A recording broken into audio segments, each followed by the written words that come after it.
vitamin C and immunity. So first I would like to talk to you about vitamin C. Vitamin C, it is also known as ascorbic acid.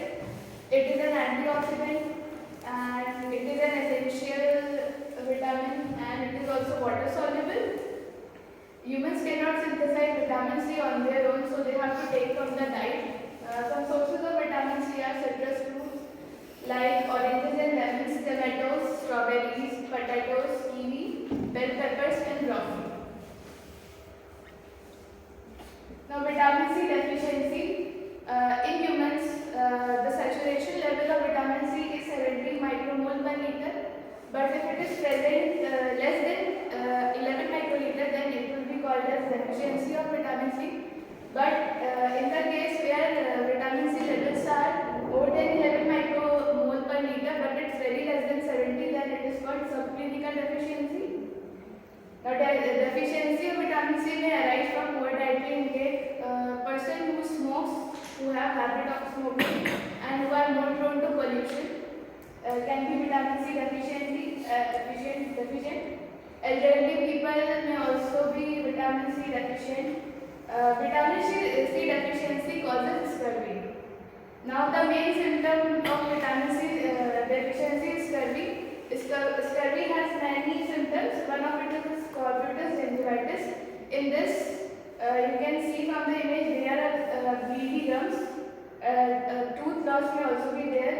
Scurvy is associated with increased risk of infections, particularly respiratory illness such as pneumonia. Vitamin C and immune system. Vitamin C is involved in modulation in function of innate and adaptive immune system. Now first I would like to talk about skin, that is epithelial barrier. Vitamin C is found in keratinocytes in epidermis. Keratinocytes are cells of the epidermis. Vitamin C is involved in collagen synthesis, that is, vitamin C plays a critical role in maintenance of normal mature collagen network by preventing the auto-inactivation of lysyl and prolyl hydroxylase, which are two key enzymes for collagen synthesis. Then another function is keratinocyte differentiation, and it helps protects against damage from reactive oxygen species. Deficiency can cause impaired wound healing, that is, if there is less amount of vitamin C present, then the heel will be wounded slowly. Vitamin C may also help in modulating the inflammatory response during wound healing via improved macrophage-mediated clearing of neutrophils.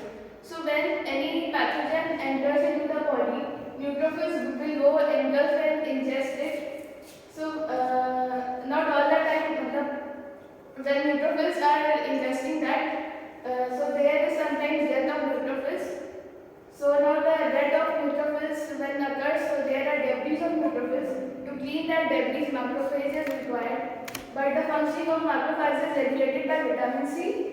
So if there is deficiency of vitamin C, neutrophils will be accumulated there, which will be resulting to inflammatory infection.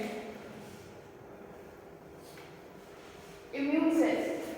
Vitamin C is present in high concentration in neutrophils, monocytes and lymphocytes. Vitamin C is involved in the following. It improves movement of WBCs, also known as chemotaxis. Chemotaxis is the movement where WBCs move to the site where infection is taking place. Then neutrophil phagocytosis, involved in DNA, T cell, lymphocyte maturation, proliferation and function. It increases antibody production and lowers histamine levels. Vitamin C, they counteract reactive oxygen species by immune cells. When there is bacteria, any pathogen is entered into the body, the phagocytosis occurs. In this phagocytosis, neutrophils take electrons from the reactive oxygen species. Vitamin C donates electrons to the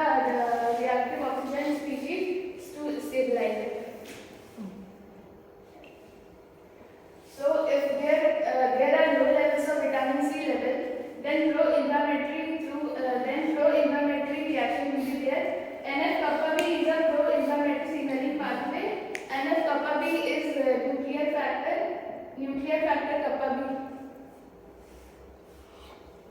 Vitamin C as treatment. One meta-analysis demonstrated that daily dose of at least 200 mg of vitamin C can help reduce the following: incidence of common cold, symptoms of common cold, duration of common cold, especially in deficient patients. Vitamin C levels are decreased during illness in common cold. Vitamin C reduces symptoms of influenza. That is, in influenza, it is a viral disease. So, interferon alpha and beta levels of interferon alpha and beta are maintained by vitamin C. In hospitalized elderly patients with pneumonia, vitamin C supplementation was found to reduce the following: respiratory symptoms too in severe patients and length of hospital stays. Prophylactic supplementation of vitamin C also appears beneficial. Conclusion: overall, vitamin C appears to exert a multitude of beneficial effects on cellular function of both the innate and adaptive immune system. Although vitamin C is a potent antioxidant protecting the body against endogenous and exogenous oxidative challenges, it is likely that its action as a cofactor for numerous biosynthetic and gene